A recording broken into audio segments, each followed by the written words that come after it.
Kilo के इसके दाम बताए। हमने कहा यार 5 रुपये किलो, इतने कम में तो हमारा खर्च नहीं निकलेगा। तो हम लोगों ने उनकी बात को नहीं स्वीकारा, हम लोगों ने उनको नहीं दिया। फिर हम लोगों ने खुद ने इसका मार्केटिंग चालू किया।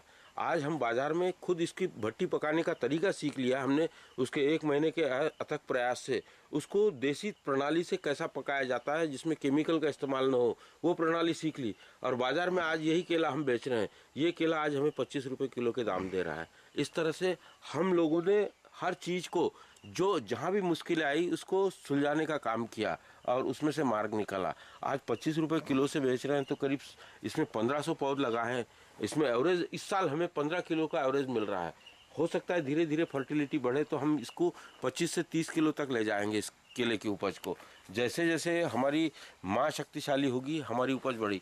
15 किलो भी अगर हम पकड़े 20 रुपये किलो की, 300 रुपये का एक पौध हुआ। इसमें हम करीबन 1700 पौध बढ़ाए। अगर 1500 भी पौध होते हैं तो 4-4.5 लाख रुपए तक की इसकी।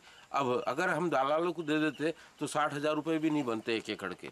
तो हम लोगों ने हार नहीं मानी और हमने केले की मार्केटिंग खुद चालू की। तो उससे लाभ ये हुआ कि समाज को ये केला एक पौष्टिक आहार के रूप में मिल रहा है, बिना केमिकल का, बिना जहर का केला मिल रहा है। तो समाज के स्वास्थ्य के दिशा में भी ये केले की महत्वपूर्ण भूमिका हो रही है। इस तरह से हमें द्रव्य भी मिल रहा है, स्वास्थ्य का लाभ हो रहा है, पर्यावरण की सुरक्षितता भी हो रही है। हम लोगों ने जैसा केला उगाया है वहाँ पे उसको पकाने का भी तरीका सीख लिया, उसको मार्केटिंग करने का भी तरीका सीख लिया। तरीका इतना सिंपल है कि बहुत कम लागत में हमने इसको पकाने की क्रिया को सीखा कि पूरी तरह से नेचुरल। देखिए ये हमने भट्टी बनाई है, ये भट्टी में हम लोग केले डाल देते हैं, उसमें एक मटका लगाया हुआ है और वो मटके में फिर गोबरी से धुआं देते हैं। और वो धुआं देके ठंड के जैसे तापमान होगा उसके हिसाब से उसका ड्यूरेशन रहता है अंदर रखने का। ठंड ज़्यादा हो तो 4 दिन रखना पड़ता है, ठंड कम हो तो 3 दिन, और ज़्यादा तेज़ गर्मी हो या गर्मी हो तो 1 दिन में ही भी केले पक जाते हैं। इस तरह से उसका ड्यूरेशन तापमान के हिसाब से हम लोगों को 1 महीने में कई नुकसान खोने के बाद हम लोगों ने सीख लिया। लेकिन इतना सरल है, आज दूसरा किसान करने जाए तो उसे रेडीमेड तुरंत 1 ही दिन में पूरा ज्ञान मिल जाएगा। इस तरह से हम लोगों ने यहाँ केले पकाए इसमें। अब देखिए ये केला, ये भट्टी हम लोग खोल रहे हैं। ये भट्टी खोलने के बाद इसको पूरी तरह से एयर टाइट किया जाता है। एयर टाइट करने के बाद ये पूरा हमने इसको लीप दिया, पूरी इसमें हवा नहीं जानी चाहिए बाहर की, ताकि धुआं देते हैं वो धुआं पूरी तरह से उसको मिल जाए। अब ये केला इसमें तैयार हो गया। अब ये केला इसमें डाला हुआ है हमारा। अब इसमें देखिए ये रखा है मटका, ये मटका रखा हुआ है। ये दीवारें बनाई, मिट्टी से लीपी हुई दीवारें हैं, मिट्टी से लीप के ये मटके को उसमें फिट कर दिया। इधर से हम गोबरी डालते हैं जलती हुई, वो 2 ही गोबरी के छोटे टुकड़े चाहिए और करीब 1 मिनट का उसको धुआं देते हैं। 1 मिनट के धुएं में ये केले पक जाते हैं। इस तरह से हम लोगों ने केले पकाने की ये विधि की। अब ये देखिए सब हम इसके पत्ते निकाल लेते हैं।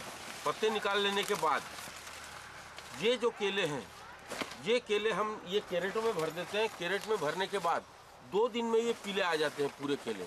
इस तरह से बिना केमिकल के हम पूरा तरह से पवित्र केला यहाँ पैदा करते हैं। 2 दिन के बाद कैरेट में रखने के बाद उसका करीब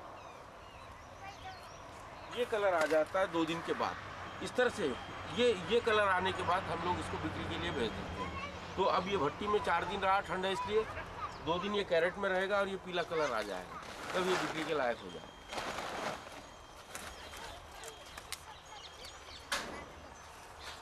अब कितना आसान तरीके से ये भट्टी बनाई, बिना केमिकल का हुआ। इतने आसान तरीके से हमने 5 रुपये के अब 25 रुपये किलो इसके दाम हम लेने लगे हैं। हम लोग इसका खुद ही बिक्री करने लगे हैं। धन्यवाद।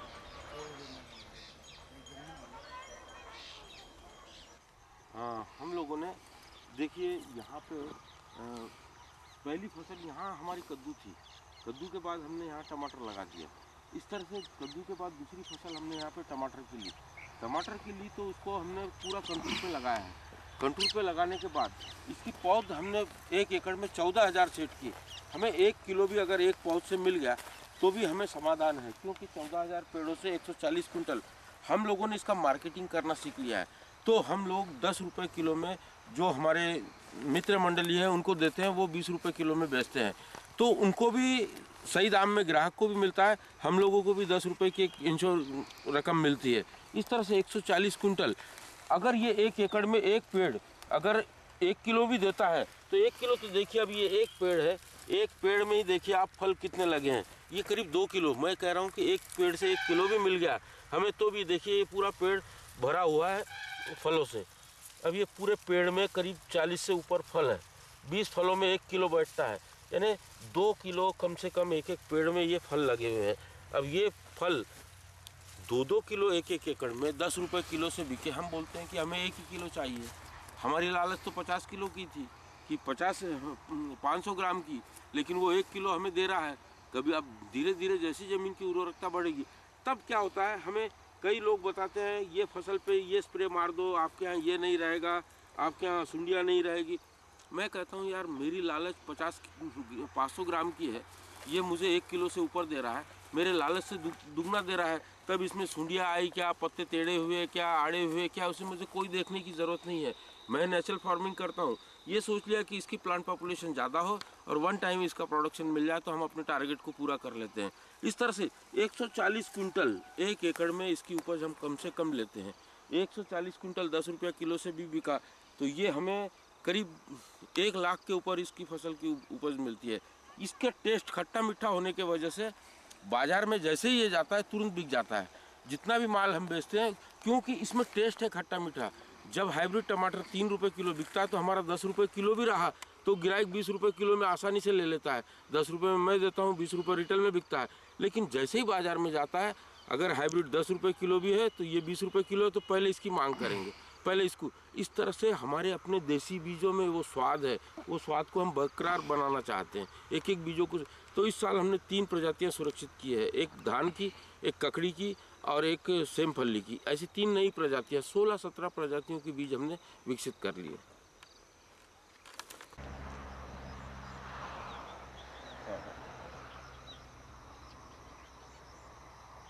हाँ ना, सगळे प्रोडक्ट ऑर्गेनिक है। मैंने कहा कि संपूर्ण सजीवों की भोजन की व्यवस्था ये निर्माण करके जो कृषि होती है वही नेचुरल कृषि कहलाती है। तो मेरे यहाँ गाय है, बैल है, करीब 21 है, वो मुझे सालाना 20 ट्रॉली गोबर खाद, 20 टन गोबर खाद देते हैं। तो जैसे मुझे वो मेरे माँ के भोजन की व्यवस्था करते तो मुझे भी उनके भोजन की व्यवस्था। तो हम लोगों ने यहाँ पे पूरे बैंगन के जगह चारा लगाया था। वो चारा ज्वार का हमने चारा लगाया था, वो चारा उनके लिए था, वो काट के उनको खिला दिया। उसका जितना भी ये देखिए अभी आपको ये सब अवशेष दिख रहा है वो ज्वार का ही अवशेष है, इसमें का एक भी अवशेष हमने उठाया नहीं। ये सारा ये भूमि में मिला के हमने उसके बाद में ये बैंगन लगाया। ये बैंगन नवंबर के हमने आखिर में लगाया है। आज इसकी करीब डेढ़ महीने का इसका आयु हो गया, 45 दिन का। ये 60-65 दिन के बाद ये उपज देना चालू कर देगा। इसमें हमने बीच में यहाँ पे मेथी का इंटरक्रॉप लिया है। इस तरह से हम लोगों ने ये बैंगन मेरा घर का बीज है, ये घर का बीज है। अभी ये फ्लावरिंग पे आ रहा है, अभी देखिए ये फ्लावरिंग छूट रही है इसकी, ये इसकी फ्लावरिंग आ रही है। 1.5 महीने बाद इसकी उपज चालू हो जाएगी। ये सब फ्लावरिंग पे आ गया है अभी। ये 1.5 महीने के बाद इसकी उपज, जैसे 60-65 दिन के बाद इसको फल लगने चालू हो जाएंगे। एक एक पेड़ कम से कम, इसमें भी हम लोगों ने यहाँ पे करीब 8 से 9 हज़ार प्लांट पॉपुलेशन सेट किया है। एक पेड़ मुझे कम से कम 2 किलो तक फल देता है पूरे अप्रैल महीने तक। अब 2 किलो दिया तो मुझे कम से कम 100 क्विंटल के ऊपर इसकी उपज होगी कम से कम। इसमें मेथी इंटरक्रॉप ली, मेथी इसलिए ली कि मेथी नाइट्रोजन फिक्सेशन करता है और उसको सपोर्ट करता है, तो यहाँ से मेथी की फसल निकल गई है। इसमें का जो अभी घास निकाला हमने पूरा वही मल्च कर दिया है। इस तरह से वो घास भी पूरा मल्च कर दिया, जो चारा लिया था उसके भी पूरे अवशेष इसमें ज़मीन में मिला दिए। इस तरह से हम लोगों ने यहाँ पे इसमें फिर 1000 लीटर गो संजीवक दिया है इसको। अब 1 एकड़ में 1000 गो संजीवक एक फसल के लिए पर्याप्त है। अब इसको हमें कोई देने की ज़रूरत नहीं और पूरी तरह ये नेचुरल तरीके से ही होगा, पानी के भरोसे। इस तरह से हमने पूरे खेत में इस वर्ष में 18 महीने में कौन कौन सी फसलें लगाई, कौन कौन सी फसलों से कैसी उपज मिली, इसकी सारी जिक्र की। तो कुदरत में, नेचर में इतनी ताकत है कि वो हमें द्रव्य के रूप में भी कम नहीं जाने देती और हमारी ज़रूरतें अगर हम उसके साथ तालमेल बिठा के काम करते हैं तो भोजन, पानी, अनाज, भोजन, पानी और हवा ये कभी प्रभावित नहीं होंगे। ये प्रभावित नहीं होंगे तो इकोनॉमी भी अपने आप डेवलप होते रहेगी। लेकिन भोजन, पानी, हवा हम अपने दुष्कृत्यों से अगर इसको नष्ट करेंगे तो इकोनॉमी भी धीरे धीरे नष्ट होगी। इकोनॉमी चाहे आप द्रव्य के रूप में ले लो, चाहे अब उसके मराठी हिंदी में शब्द लगाए अर्थशास्त्र, अर्थ यानी विचार, विचारों का शास्त्र। अर्थ को हमने पैसे से जोड़ दिया, द्रव्य से। अब आपको जिससे जोड़ना है वो द्रव्य के रूप में भी बेहतर विकसित होता है अगर सृष्टि के साथ तालमेल रख के अपना काम करते हैं तो। इसके साथ ही इकोनॉमी, अंग्रेजी में इको पहले लगा है, इको से हम तालमेल रख के काम करते हैं तो हमें सुजलाम सुफलाम ये समय देखने को मिल सकता है। इसीलिए आने वाले कल में दिक्कत न जाए, इसीलिए हमें परिवर्तन चाहिए।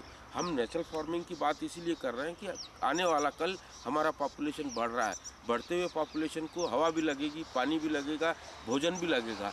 वो तभी होगा जब हमारी सजीव मिट्टी होगी।